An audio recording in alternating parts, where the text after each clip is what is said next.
what we're going to look at is the equipment that you need to be able to do the search and the search methods using light and sound. Basic one for during the day is you need a device to put in the noise out, and that's a whistle. It needs to be a quality whistle putting out quality noise, and the ideal thing is that it hooks onto your jacket so you can operate it, and when you're not using it, it just drops off, but it's there for easy use. The second thing, key bit of equipment obviously at night, is a decent torch for putting the light out there to attract the lost person. So the other two core things that you need, obviously need a vest to go with it, which is just base SAR equipment. The other extra things which really make it work, compass. So when we're doing sound sweep, sound light sweep, we can go on a bearing through country just using compass. Pretty simple.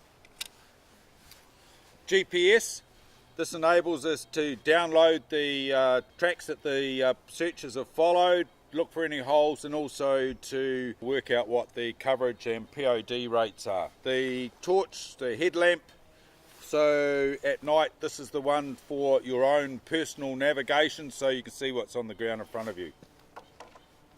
Big torch we've talked about. Really important to note here, put some reflective tape around it so that it shows up if you put it down. It's easier to find. You don't want a torch that's too big, because if you're swinging it around, it can get quite tiring. So you don't want anything bigger than this, because you may have to do it for 3, 4, 5, 6 hours. So not too big a torch.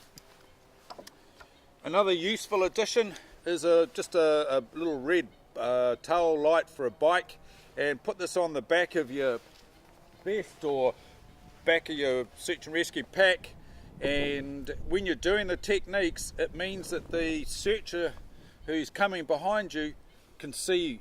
If you're 30, 40, 50 metres ahead, they can actually see the light. It's quite useful, just makes life easier. Another useful piece of equipment is the radios. Ideally everyone should have one, but the ironical thing is, work with them switched off. It is only when you hear the signal, 5 whistle blasts, that you switch it on, and then you can start talking.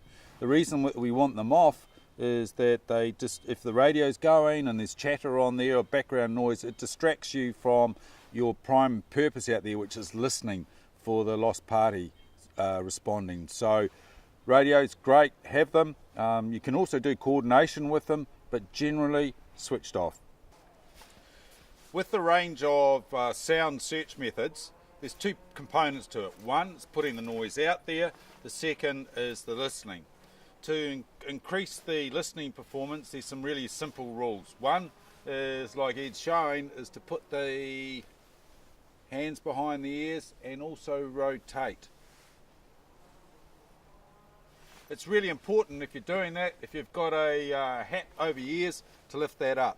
If you've got a parka hood on, it's raining, hood down. And the best hats for these conditions, actually, if it's raining, are the wide brimmed hats, so that your ears are left free to do the listening. An extra point that seems to work quite well is actually opening your mouth. So as you're doing it, drop your jaw, open your mouth, and that seems to help us pick up sound as well.